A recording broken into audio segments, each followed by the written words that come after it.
طریقے سے پیش کر سکوں اور آپ اچھے طریقے سے میری بات کو سن سکیں۔ 2:30 بجے رات کو تقریر کرنے کا ٹائم نہیں ہے میرے بھائی۔ ٹھیک ہے بہت سارے مولانا لوگ کرتے ہیں، آپ سنتے بھی ہیں، مجھے لیکن میرے اپنے بس کی چیز نہیں لگتی ہے۔ میں نے سوچا تھا 1 بجے مجھ سے کہا گیا کہ آپ کو ٹائم مل جائے گا، 2:30 بج رہے ہیں، کیا پیش کروں میں، کیا بات کروں؟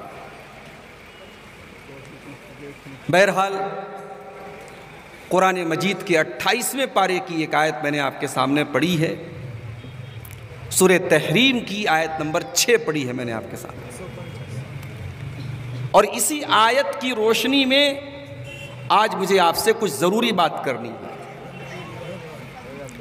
آئیے پہلے میں اس آیت کا انواد آپ کے سامنے پیش کر دیتا ہوں، آیت کا ترجمہ آپ کے سامنے پیش کر دیتا ہوں۔ یا ایھا الذین آمنوا قوا انفسکم واہلیکم نارا، اے ایمان والو اپنے آپ کو اور اپنے گھر والوں کو، اپنے پریوار کو، اپنی فیملی کو، اپنے بال بچوں کو جہنم کی آگ سے بچاؤ۔ غور کیجئے گا، اللہ تعالیٰ نے یہاں 2 چیزوں کا حکم دیا ہے۔ صرف یہ نہیں کہا کہ اپنے آپ کو بچاؤ، اور صرف اپنے پریوار کو بچاؤ ایسا بھی نہیں کہا گیا۔ کیا کہا گیا؟ قوا انفسکم واہلیکم نارا، اپنے آپ کو بھی تمہیں جہنم کی آگ سے بچانا ہے، اور اپنے پریوار کو، اپنے بال بچوں کو، اپنی اولاد کو، اپنی بیوی کو، اپنے ماں باپ کو، اپنے گھر والوں کو بھی آپ کو جہنم کی آگ سے بچانا ہے۔ اللہ تعالیٰ اگر اتنی بات کہہ دیتا تو بات تو پوری ہو گئی تھی۔ اپنے آپ کو اور اپنے گھر والوں کو جہنم کی آگ سے بچاؤ، بات پوری ہو گئی تھی۔ مگر جب جہنم کی آگ کی بات نکلی تو اللہ نے بتایا وہ آگ کیسی ہے۔ یا ایھا الذین آمنوا قوا انفسکم واہلیکم نارا، اے ایمان والو اپنے آپ کو اور اپنے گھر والوں کو جہنم کی آگ سے بچاؤ۔ وقودھا الناس والحجارہ، جہنم کی آگ پیٹرول سے نہیں جلے گی، ڈیزل سے نہیں جلے گی، کوئلے سے نہیں جلے گی، مٹی کے تیل سے نہیں جلے گی، لکڑیوں سے نہیں جلے گی۔ وقودھا الناس والحجارہ، جہنم کی آگ انسانوں سے جلے گی، اور جہنم کی آگ گندک کے پتھروں سے جلے گی۔ علماء کہتے ہیں گندک کا جو پتھر ہوتا ہے نا، وہ آگ میں اگر ڈال دیا جائے تو آگ اور بھڑک جاتی ہے۔ جہنم کی آگ انسانوں سے جلے گی، منشیہ سے جلے گی، اور جہنم کی آگ گندک کے پتھروں سے جلے گی۔ میرے پیارے بھائیوں، اللہ تعالیٰ جہنم کی آگ کا نقشہ کھینچ رہا ہے، جہنم کی آگ کی تصویر ہمارے سامنے بیان کر رہا ہے۔ میرے بندو اپنے آپ کو اور اپنے گھر والوں کو جہنم کی آگ سے بچاؤ، جو انسانوں سے جلے گی، جو پتھروں سے جلے گی۔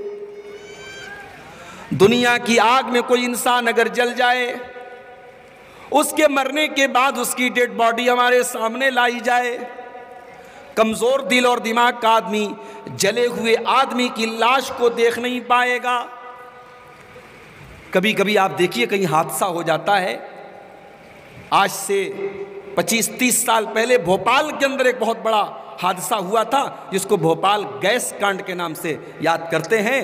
زہریلی گیس لیک ہو گئی، ہزاروں لوگ اس گیس کی وجہ سے مر گئے، اور ان کی پوری باڈی جو ہے وہ جل گئی۔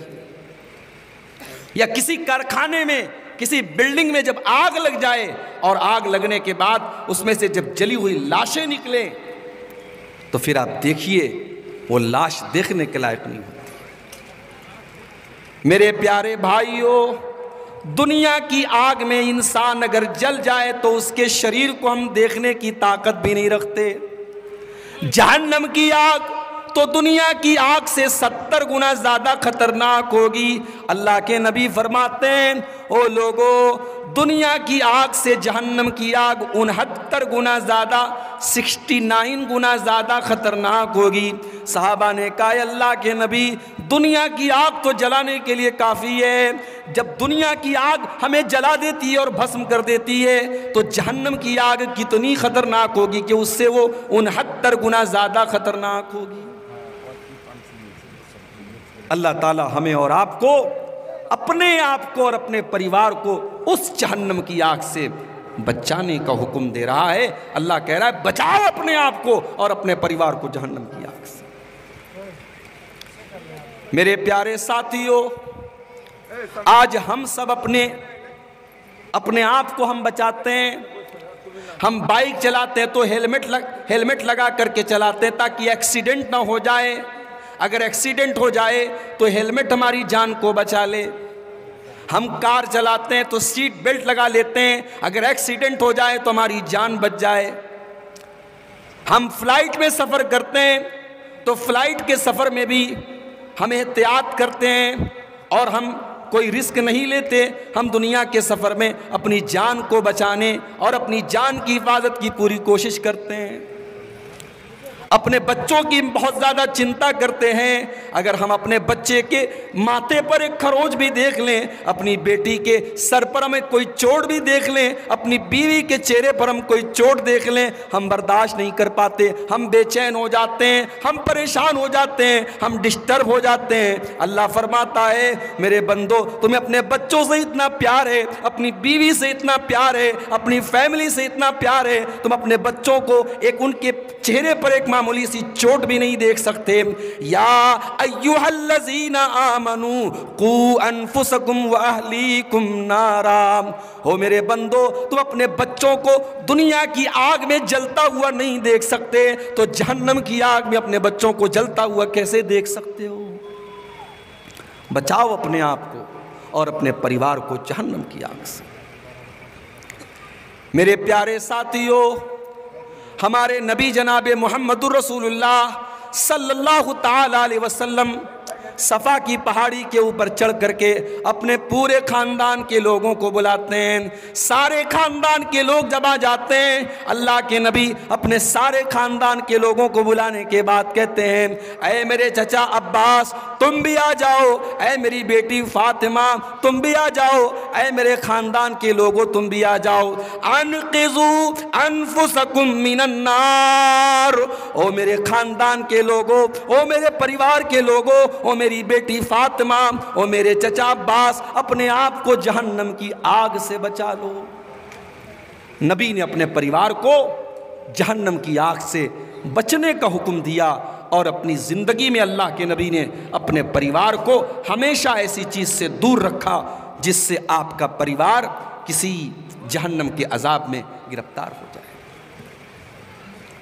چھوٹا بچہ ہے، چھوٹا بچہ کچھ بھی کر لے، ہمیں کیا فرق پڑتا ہے؟ مگر اللہ کے نبی چھوٹے چھوٹے بچوں کو بھی بتاتے تھے کیا حلال ہے، کیا حرام ہے، کیا صحیح ہے، کیا غلط ہے۔ اللہ کے نبی کے نواسے حضرت حسن رضی اللہ تعالیٰ عنہ مسجد میں کھیل رہے ہیں اور زکوٰۃ کی کھجور آ کر کے رکھی ہوئی ہے، زکوٰۃ کی کھجور آ کر کے رکھی ہے، صدقہ کی کھجور آ کر کے رکھی ہے۔ حضرت حسن رضی اللہ تعالیٰ عنہ 4 یا 5 سال کے بچے ہیں، ایک کھجور کو اٹھاتے ہیں اور منہ میں ڈالنے لگتے ہیں، منہ میں ڈالنے لگتے ہیں۔ اللہ کے نبی اگر چاہتے تو کھجور کو چھین لیتے، پھینک دیتے، مگر اللہ کے نبی نے ایسا نہیں کیا۔ اللہ کے نبی اپنے 4 سال کے نواسے کو بتانا چاہتے تھے کہ یہ کھجور کھانا تیرے لیے حلال نہیں ہے۔ اللہ کے نبی نے فرمایا ککھن ککھن، اے میرے نواسے اس کھجور کو تو تھوک دے، اس کو منہ سے نکال دے۔ اما شعرت انا لا ناکل الصدقہ، اے میرے بچے، اے میرے نواسے، تو نبی کا نواسا ہے، تو نبی کی بیٹی کا بیٹا ہے، تو نبی کے پریوار کا ایک حصہ ہے، کیا تجھے پتہ نہیں ہے ہم صدقہ نہیں کھاتے، ہمارے لیے صدقہ جائز نہیں ہے، اے میرے بچے اس کھجور کو تو منہ سے نکال دے۔ کیوں کہا اللہ کے نبی نے اپنے بچے سے ایسا؟ اس لیے کہ اللہ کے نبی اسی آیت کے اوپر عمل کر رہے تھے، قوا انفسکم واہلیکم نارا، اپنے آپ کو اور اپنے گھر والوں کو جہنم کی آگ سے بچاؤ۔ میرے بھائیوں، انسان جب مصیبت میں آتا ہے سب سے پہلے اپنے گھر آتا ہے۔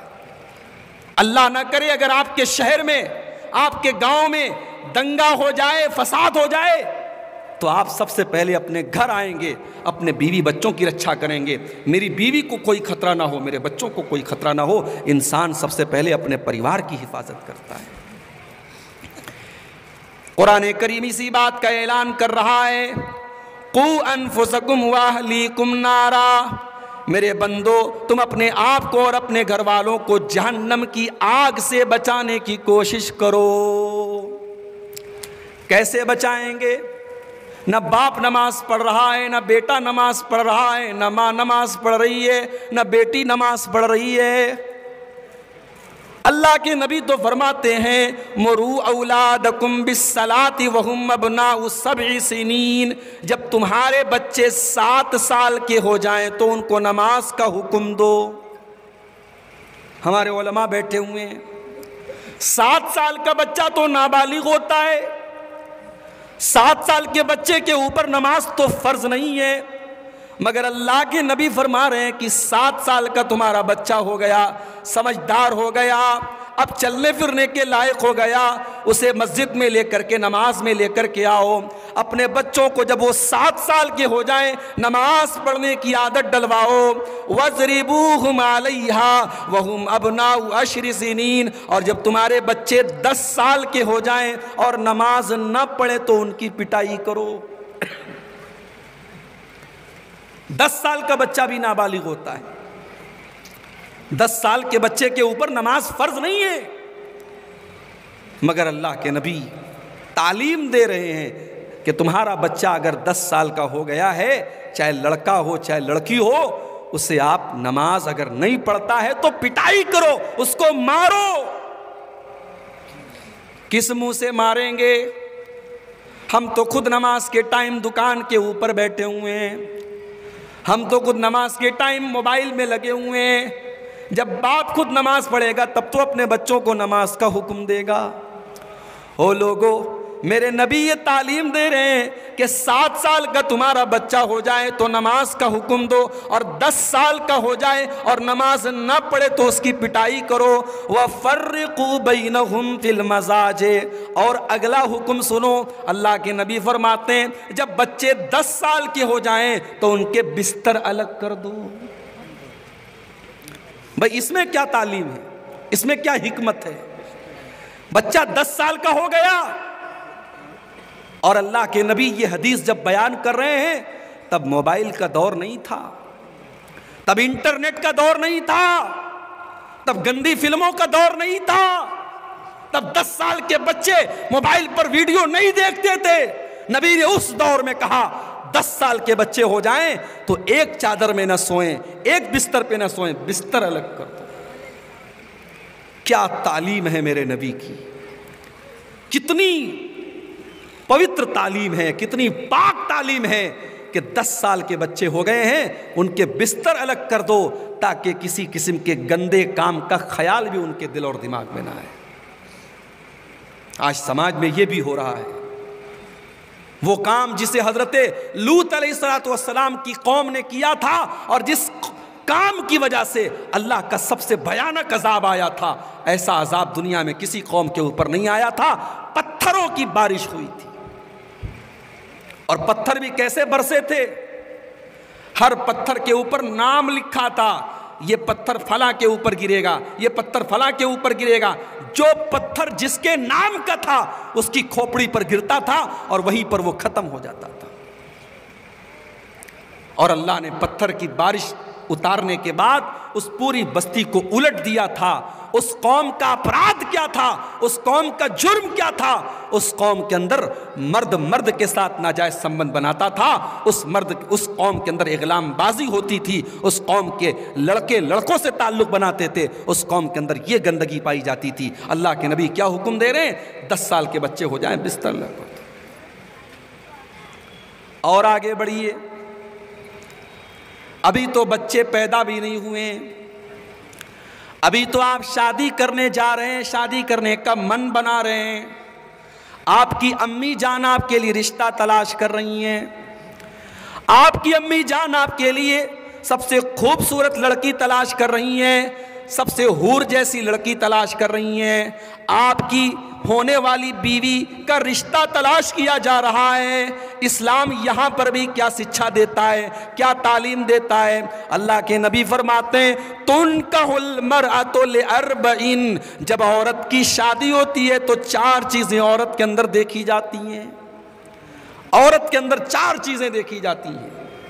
لِمَالِهَا، عورت کا مال دیکھا جاتا ہے، وَلِجَمَالِهَا، عورت کی خوبصورتی، اس کی سندرتا، اس کا کتنی اسمارٹ ہے، کتنی ہینڈسم ہے، یہ سب دیکھا جاتا ہے۔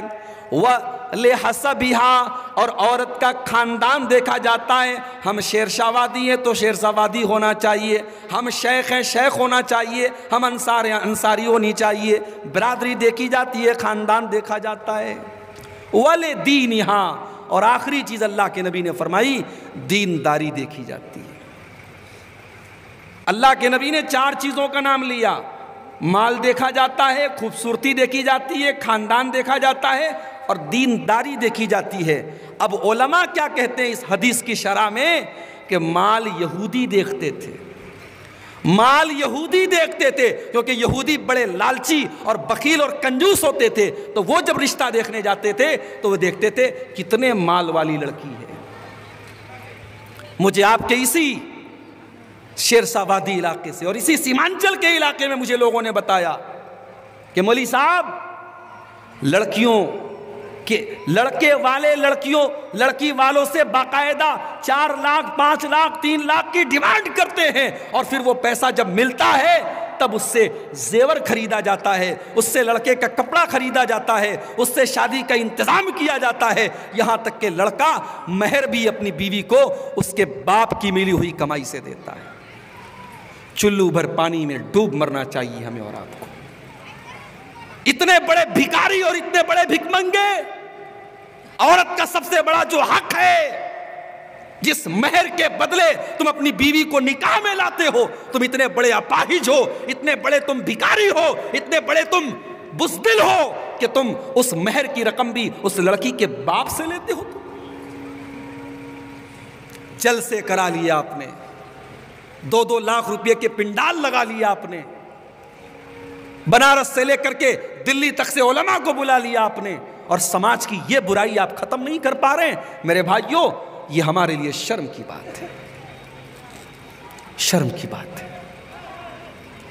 لڑکی کا باپ جو بیچارہ لڑکی کو بڑی مشکلوں سے پالتا ہے، زمانے کی گندی نظروں سے بچاتا ہے، لڑکی جیسے جیسے جوان ہوتی چلی جاتی ہے، ماں باپ کی ذمہ داری بڑھتی چلی جاتی ہے، بڑی محنت سے بڑی قربانیوں سے باپ نے اور ماں نے اپنی بچی کو پالا ہے، اور آج جب وہ بچی جوان ہو گئی ہے، ماں باپ کو چنتا ہے، ماں باپ کو فکر ہے اس بچی کی شادی کرنے کی۔ او لوگو، تم اتنے بڑے بے غیرت ہو، اس لڑکی کے باپ سے تم سودا کر رہے ہو۔ سودا ہوتا ہے سودا، لڑکا جتنا کامیاب ہو اتنا زیادہ سودا ہوتا ہے۔ لڑکا اگر کسی گورنمنٹ ٹیچر ہے، لڑکا اگر دلی میں جاب کرتا ہے، لڑکا اگر اچھی پوسٹ پر ہے، تب تو صاحب 5 لاکھ سے کم میں بات نہیں بنے گی۔ اس لڑکی کے باپ کے جذبات سے تم کھیل رہے ہو۔ یا تو وہ اگر پیسے والا ہے تو ٹھیک ہے 4 لاکھ 5 لاکھ دے دے گا، اگر غریب ہے تو کہاں سے دے گا؟ اور نہیں دے گا تو اس کی لڑکی 25 سال کی 30 سال کی 35 سال کی ہو رہی ہے، باپ کے پاس جہیز کی ڈیمانڈ پورا کرنے کا انتظام نہیں ہے، تو میرے بھائیوں بتاؤ وہ لڑکی جو 35 سال کی ہو رہی ہے، اگر اس کے قدم بھٹک گئے اور اگر وہ غلط راستے پر چلی گئی، اس کا ذمہ دار کون ہوگا؟ سوچنے کی بات ہے میرے بھائیوں، ہم سماج کو کہاں لے کے جا رہے ہیں؟ اس جہیز کی رسم نے آج کتنی لڑکیوں کی عزت کو برباد کر دیا، کتنے گھروں کی عزت کو برباد کر دیا، کتنے باپ نے خودکشی کر لی، کتنی لڑکیوں نے خودکشی کر لی، مگر ہماری آنکھیں نہیں کھلتی۔ لالچ اتنا بھرا ہوا ہے، لالچ اتنا بھرا ہوا ہے کہ ہم اس رسم کو ختم نہیں کرنا چاہتے۔ کیوں؟ کیونکہ ہم اپنی بہن کی شادی ہوتی تو ہمیں دینا پڑتا ہے، تو صاحب جب ہم نے دیا ہے تو ہم لیں گے۔ ایک بات نوٹ کر لو میری، دینے والے کی مجبوری ہو سکتی ہے، لینے والے کی کوئی مجبوری نہیں ہوتی۔ اگر آپ لڑکے والے ہیں اور آپ لے رہے ہیں تو یہ آپ کی مجبوری نہیں ہے، یہ آپ کی شرارت ہے، اور اللہ کے آپ کو اس کا جواب دینا پڑے گا۔ اللہ کے نبی فرماتے ہیں عورت کے اندر 4 چیزیں دیکھی جاتی ہیں۔ مال یہودی دیکھا کرتے تھے، خوبصورتی عیسائی دیکھا کرتے تھے، اور خاندان مکہ کے مشرکین دیکھا کرتے تھے، اور اسلام جب آیا تو اسلام نے خوبصورتی سے منع نہیں کیا، مال سے منع نہیں کیا، خاندان سے منع نہیں کیا، مگر اسلام نے سروپری سب سے اوپر کس چیز کو رکھا؟ فرمایا فَاظْفَرْ بِذَاتِ الدِّینِ، تم دیندار لڑکی کو اپنے گھر میں بہو بنا کر کے لاؤ، دیندار لڑکی کو لے کر کے آؤ۔ اگر آپ کے گھر میں پردہ نہیں ہے، دیندار لڑکی آئے گی، پردے کا ماحول بنائے گی۔ آپ کے گھر کے اندر اگر بے حیائی ہے، دیندار لڑکی آئے گی، شرم و حیا کا ماحول بنائے گی۔ اگر آپ کے گھر میں دن رات فلمی گانے سنے جاتے ہیں، اگر ایک ایسی لڑکی آئے گی جو دیندار ہے، انشاءاللہ وہ لڑکی گھر میں قرآن پڑھنے کا ماحول بنائے گی۔ تو اگر اپنے آپ کو اور اپنے پریوار کو جہنم کی آگ سے بچانا ہے تو شروعات یہاں سے کرنی ہے۔ اللہ کے نبی فرماتے ہیں کہ دیندار عورت کو تم اپنے گھر میں بیوی بنا کر کے لے آؤ، کامیاب ہو جاؤ۔ میرے پیارے ساتھیوں، دیندار عورت سے بڑا کوئی خزانہ نہیں ہے، دیندار عورت سے بڑی کوئی دولت نہیں ہے۔ اللہ کے نبی فرماتے ہیں لِيَتَّخِذْ أَحَدُكُمْ قَلْبًا شَاكِرًا وَلِسَانًا ذَاكِرًا وَزَوْجَةً مُؤْمِنَةً تُعِينُهُ عَلَىٰ أَمْرِ الْآخِرَةِ۔ او لوگو، اگر تمہیں خزانہ ہی بنانا ہے، تمہیں دولت ہی اگر اپنے گھر میں لانا ہے تو 3 چیزوں کو خزانہ بنا لو، 3 چیزوں کو اپنے گھر میں اسٹور کر لو، 3 چیزوں کو اپنی دولت بنا لو، اپنی سمپتی بنا لو۔ قلباً شاکرا، اپنے سینے کے اندر ایسا دل پیدا کرو جو دل اللہ تعالیٰ کا شکریہ ادا کرنے والا ہو، جس دل کے اندر ہمیشہ اللہ تعالیٰ کا شکر ہو، ایسا دل پیدا کرو جو اللہ کا شکر ادا کرے، جس دل کے اندر ناشکری نہ ہو۔ وَلِسَانًا ذَاكِرًا، اور اپنے منہ کے اندر ایسی زبان پیدا کرو جو ہمیشہ اللہ تعالیٰ کا ذکر کرتی رہے، اللہ کو یاد کرتی رہے۔ اور تیسری چیز وَزَوْجَةً مُؤْمِنَةً، ایمان والی نیک اور دیندار عورت کو اپنے گھر میں بیوی بنا کر کے لے آؤ، تُعِينُهُ عَلَىٰ أَمْرِ الْآخِرَةِ۔ یہ جو آج کل لو میرج ہو رہی ہے، پہلے تو بہت کم سنائی دیتا تھا، اب بہت سنائی دے رہا ہے۔ لو میرج جب ہوگی تو ظاہر ہے دیندار عورت تو لو میرج نہیں کرے گی، دیندار عورت لو میرج نہیں کرے گی، دیندار عورت میرج کے بعد لو کرے گی۔ اسلام میں لو میرج نہیں ہے، اسلام میں محبت کر کے شادی کرنا نہیں ہے، اسلام میں شادی کر کے محبت کرنا ہے۔ اسی لیے اللہ نے جب میاں بیوی کے رشتے کا ذکر کیا تو کیا فرمایا؟ وَمِنْ آيَاتِهِ أَنْ خَلَقَ لَكُمْ مِنْ أَنفُسِكُمْ أَزْوَاجًا، اللہ تعالیٰ کی بہت بڑی نشانی یہ بھی ہے کہ اس نے تمہارے لیے تمہارے جوڑے بنائے، تمہاری بیویوں کو بنایا، لِتَسْكُنُوا إِلَيْهَا، تاکہ تم اپنی بیوی سے سکون حاصل کرو، وَجَعَلَ بَيْنَكُمْ مَوَدَّةً وَرَحْمَةً، اور اللہ تعالیٰ نے پتی پتنی کے بیچ میں محبت پیدا کی ہے، رحمت پیدا کی ہے، محبت پیدا کی اللہ نے پتی پتنی کے بیچ میں۔ یہاں تو بغیر شادی کے زنا ہو رہا ہے، بدکاری ہو رہی ہے، اور اس کو لب اور پیار کا نام دیا جا رہا ہے۔ اللہ کی قسم وہ لو نہیں ہے، وہ لشٹ ہے، وہ پیار نہیں، وہ ہوس ہے۔ محبت وہ ہوتی ہے جو نکاح کے بندھن میں بندھ کر کے جب عورت آپ کے گھر میں آتی ہے، وہ آپ پر جان چھڑکتی ہے، آپ اس کے اوپر جان چھڑکتے ہیں، اس کو محبت کہتے ہیں۔ اور وہ محبت موبائل سے نہیں پیدا ہوتی، وہ محبت سوشل میڈیا سے نہیں پیدا ہوتی، وہ محبت اللہ پیدا کرتا ہے۔ اللہ کہہ رہا ہے ہم نے میاں بیوی کے درمیان محبت پیدا کر دی۔ اور جانتے ہو میاں بیوی کا رشتہ بڑا پیارا رشتہ ہوتا ہے۔ اللہ نے فرمایا ہن لباس لکم وانتم لباس لہن، اے مردو تمہاری عورتیں تمہارے لیے لباس ہیں، اور اے عورتوں تم اپنے مردوں کے لیے لباس ہو۔ مرد عورت کے لیے لباس ہے، عورت مرد کے لیے لباس ہے۔ لباس کا مطلب کیا ہوا؟ بھائی میں کرتا پائجامہ صدری پہن کے آپ کے سامنے بیٹھا ہوں اس لیے کہ یہ لباس مجھے اچھا لگتا ہے۔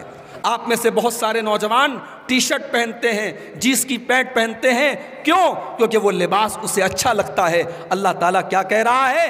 مرد عورت کے لیے لباس ہے، عورت مرد کے لیے لباس ہے۔ یعنی عورت کی زندگی سے، شوہر کی زندگی سے بیوی کو نکال دو تو شوہر کی زندگی بلیک اینڈ وائٹ ہو جائے گی، بیوی کی زندگی سے شوہر کو نکال دو تو بیوی کی زندگی بلیک اینڈ وائٹ ہو جائے گی۔ شوہر سے بیوی کی زندگی میں کلر آتا ہے اور بیوی سے شوہر کی زندگی میں کلر آتا ہے، دونوں ایک دوسرے کا لباس ہیں۔ اور لباس کا ایک کام اور بھی ہے میرے بھائی، گرمی کا موسم ہے میں کاٹن کا کپڑا پہن کے آیا ہوں، سردی کا موسم ہوتا میں اونی کپڑا پہن کے آتا۔ موسم کے حساب سے ہم کپڑا پہنتے ہیں۔ ہمیں کپڑا اور لباس موسم کے اثر سے بچاتا ہے، موسم کے نقصان سے بچاتا ہے۔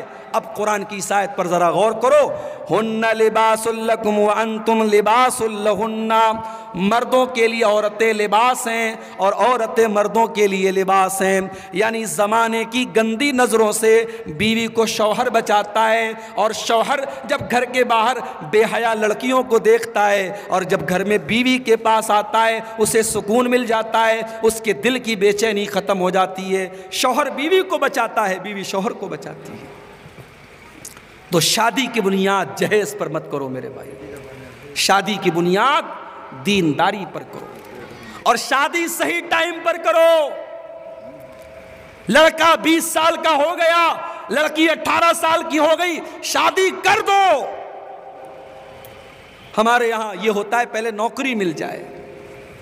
کتنے لڑکے 30 سال کے ہو گئے، نوکری نہیں مل رہی ہے، تو کیا شادی نہیں کرو گے؟ بھائی مجھے بھوک لگی ہے، مجھے کھانا چاہیے، رات کو 10 بجے میں نے کھانا مانگا، کھانا نہیں ملا، 11 بج گئے، 12 بج گئے، رات کے 1 بج گئے، اور آپ آ کر کے مجھے تسلی دے رہے صاحب سو جائیے صبح آپ کو کھانا دیں گے، تو صبح تک تو میری حالت خراب ہو جائے گی۔ انسان کو ٹائم پر کھانا نہ ملے انسان کا بدن کمزور ہو جاتا ہے۔ انسان کو اگر پیاس لگے اور پانی نہ ملے انسان تڑپنے لگتا ہے۔ میرے بھائیوں، لڑکا جوان ہو گیا، لڑکی جوان ہو گئی، اللہ نے جسم کے کچھ تقاضے بنائے ہیں، اللہ نے جسم کی کچھ ضرورت بنائی ہے۔ مرد کو عورت کی ضرورت ہے، عورت کو مرد کی ضرورت ہے۔ آپ تقریر کر دینے سے، جلسہ کر دینے سے مرد کی ضرورت پوری ہونے والی نہیں ہے، عورت کی ضرورت پوری ہونے والی نہیں ہے۔ شادی کا علاج صرف اور صرف شادی ہے، اس لیے صحیح عمر پر آپ لڑکے لڑکیوں کی شادی کیجئے، بہت ساری برائیوں سے سماج پاک ہو جائے۔ آج شادی کرنے میں 1000 بار سوچنا پڑتا ہے۔ ہم نے شادی کو اتنا مہنگا بنا دیا، اتنا مشکل بنا دیا کہ شادی کرنے کے پہلے لڑکا اور لڑکی کے ماں باپ کو سوچنا پڑتا ہے، اور زنا کرنا اتنا آسان بن چکا ہے کہ چند روپیوں میں آج بند کمروں میں زنا ہو جاتا ہے۔ میرے پیارے ساتھیوں، ہمیں نکاح کو آسان بنانا ہوگا، اور اسی لیے اللہ کے نبی فرماتے ہیں اذا خطب الیکم ممن ترضون دینہ وخلقہ فزوجوہ، جب تمہارے لڑکا یا لڑکی کے لیے دیندار رشتہ مل جائے، اچھا رشتہ مل جائے تو جلدی سے تم شادی کر دو۔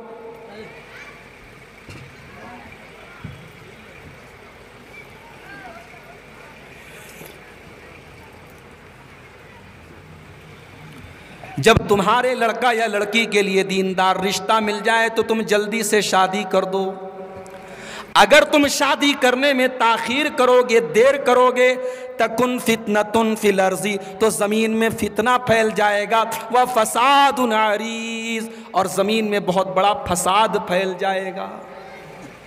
اب شادی کی بات آئی ہے تو ایک بات اور کہنا چاہوں گا، ہمارے یہاں رشتہ لگا نہیں، لڑکے نے لڑکی کا نمبر حاصل کیا، بات چیت بھی کرنے لگے، ملاقات بھی کرنے لگے، اور کہیں کہیں تو سمجھو نکاح کے پہلے لڑکا یہ سمجھنے لگتا ہے لڑکی میرے لیے جائز ہو گئی، حرام ہے یہ کام کرنا۔ صرف رشتہ لگا ہے، صرف منگنی ہوئی ہے، آپ کو حق نہیں ہے کہ آپ لڑکی کے قریب جائیں میرے پیارے ساتھی۔ ہاں، رشتہ اگر لگ گیا ہے تو شریعت نے اس بات کی اجازت دی ہے کہ مرد عورت کو ایک بار دیکھ سکتا ہے۔ آج کا دور موبائل کا دور ہے، لڑکی والے فوٹو اگر بھیج دیں، لڑکے کو ایک نظر فوٹو دکھا دیا جائے، مسئلہ حل ہو گیا۔ ایک نظر دیکھنے کی اجازت شریعت دیتی ہے تاکہ لڑکا بعد میں یہ نہ کہے میری مرضی کے خلاف میری شادی ہوئی ہے۔ لڑکا لڑکی کو ایک نظر دیکھ لے، لڑکی لڑکے کو ایک نظر دیکھ لے، شریعت اس بات کی اجازت دیتی ہے۔ اب آئیے اس پر ایک بڑا پیارا واقعہ آپ کو سناتا ہوں۔ اللہ کے نبی کے ایک صحابی تھے حضرت مغیرہ ابن شعبہ رضی اللہ تعالیٰ عنہ۔ حضرت مغیرہ ایک انصاری لڑکی کو نکاح کا پیغام بھیجتے ہیں۔ اللہ کے نبی کو پتہ چلتا ہے، ابن ماجہ کی صحیح روایت ہے، اللہ کے نبی حضرت مغیرہ سے کہتے ہیں، اے مغیرہ انظرت الیہا، کیا تم نے اپنی ہونے والی بیوی کو دیکھا ہے؟ کہا نہیں ہے اللہ کے نبی، دیکھا تو نہیں ہے، دیکھا نہیں ہے۔ آپ نے کہا فانظر الیہا، جاؤ ایک بار اپنی ہونے والی بیوی کو تم دیکھ لو۔ فَإِنَّهُ أَجْدَرُ أَن يُؤْدَمَ بَيْنَكُمَا، اس لیے کہ جب تم ایک بار لڑکی کو دیکھ لو گے تو آگے رشتے میں محبت بنی رہے گی، محبت باقی رہے گی، رشتہ اچھا چلے گا۔ ایک بار تم لڑکی کو جا کر کے دیکھ لو۔ اب بہت غور سے سنیے گا، بہت بڑی اور بڑی اہم بات آپ کو بتانے جا رہا ہوں۔ شیرشاہ وادی قوم کے بیچ میں بیٹھا ہوں، بڑی پوائنٹ کی بات آپ کو بتانے جا رہا ہوں۔ ہمارے اس علاقے میں، سیمانچل کے اس علاقے میں ہمیں ایک چیز بہت کھلتی ہے میرے بھائیوں، اور بہت تکلیف بھی ہوتی ہے ہمیں اس بات پر کہ ہمارے یہاں پردہ تو ہے، میں یہ تو نہیں کہتا پردہ نہیں ہے، لیکن پردہ جتنا ہونا چاہیے اتنا پردہ نہیں ہے۔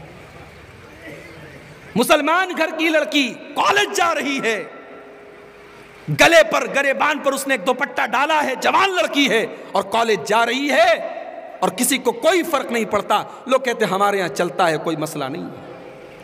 وہاں کرناٹک میں ہماری بہنیں مکمل پردے میں اور مکمل نقاب میں کالج جاتی تھیں، اور آج جب ہائی کورٹ کا فیصلہ آ گیا، کتنی ہماری بہنوں نے اپنے پورے کیریئر کو داؤں پہ لگا دیا۔ وہ بیچاری ایگزام میں گئیں، اور ایگزام میں جب وہ ایگزامینیشن ہال میں جب جانے لگی، اور وہاں پر کالج کی طرف سے جب منع کر دیا گیا کہ آپ کو اپنا برقع اتارنا پڑے گا، آپ کو اپنا حجاب اتارنا پڑے گا، ان بہنوں نے ہماری، اللہ ان کی مدد کرے، اللہ ان کی مدد کرے، میرے بھائیوں، اپنی پوری زندگی کو داؤں پر لگا دیا۔ انہوں نے کہا نہیں، ہم حجاب تو نہیں اتاریں گے، ہم نقاب تو نہیں اتاریں گے، ٹھیک ہے تم ہمیں ایگزام نہیں دینے دیتے، ہم ایگزام نہیں دیں گے، ہم ایگزام کو قربان کرتے ہیں، ہم ڈگری کو قربان کرتے ہیں، ہم پڑھائی کو قربان کرتے ہیں، مگر ہم حجاب کو قربان نہیں کریں گے۔ ایک طرف ہماری وہ بہنیں اور ایک طرف ہمارا ماحول ایسا ہے، جوان لڑکیاں ہیں، گھر کے اندر کیسے رہتی ہیں میں نہیں جانتا۔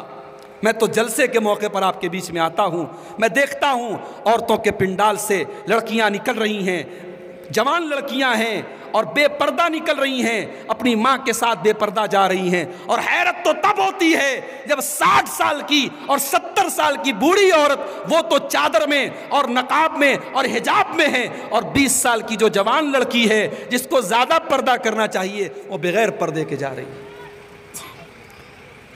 صحابہ کے دور کا پردہ کیسا تھا، ذرا اس واقعے سے آپ اندازہ لگائیے۔ حضرت مغیرہ کہتے ہیں کہ اللہ کے نبی نے مجھ کو اجازت دے دی کہ میں اس انصاری لڑکی کو ایک نظر دیکھ لوں۔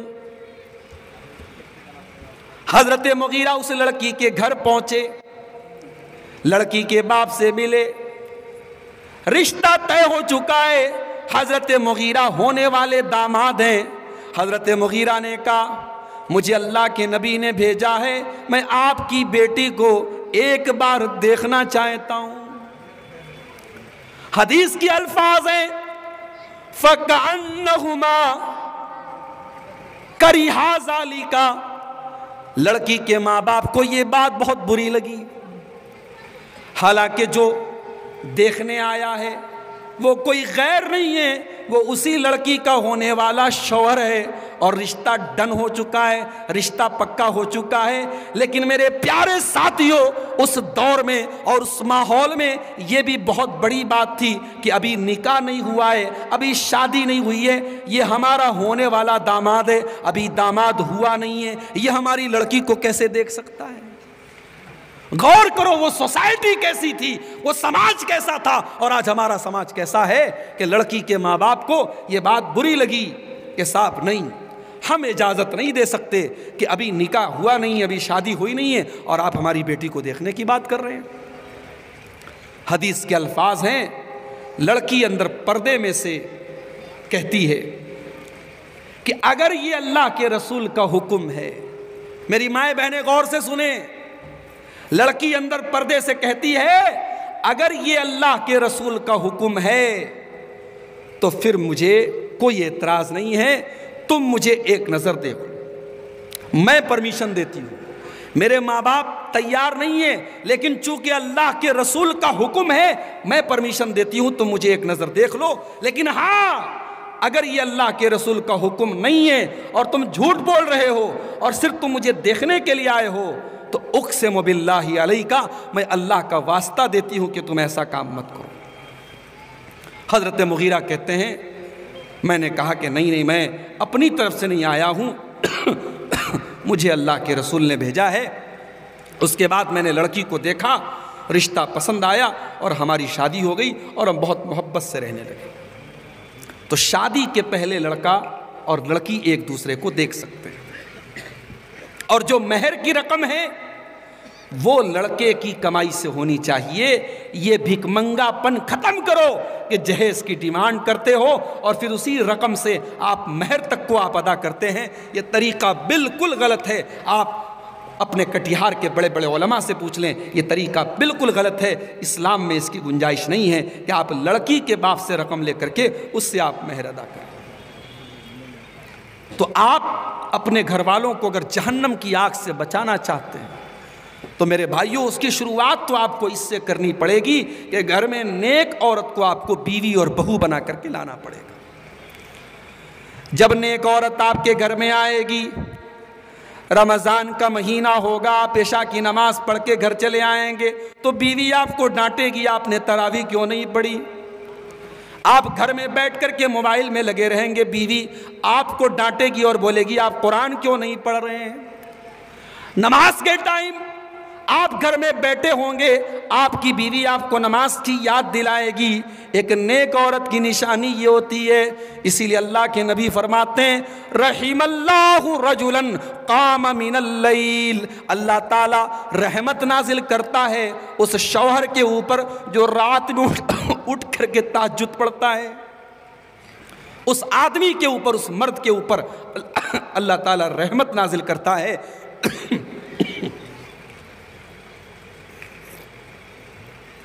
جو رات میں اٹھ کر کے تہجد پڑھتا ہے، اور اکیلے نہیں پڑھتا ہے، وَأَيْقَظَ امْرَأَتَهُ، اپنی اہلیہ کو، اپنی بیوی کو بھی اٹھاتا ہے، اور بیوی اگر اٹھنے سے انکار کر دیتی ہے تو بیوی کے چہرے پر پانی چھڑک دیتا ہے، چل اٹھ، چل تو بھی میرے ساتھ تہجد پڑھ۔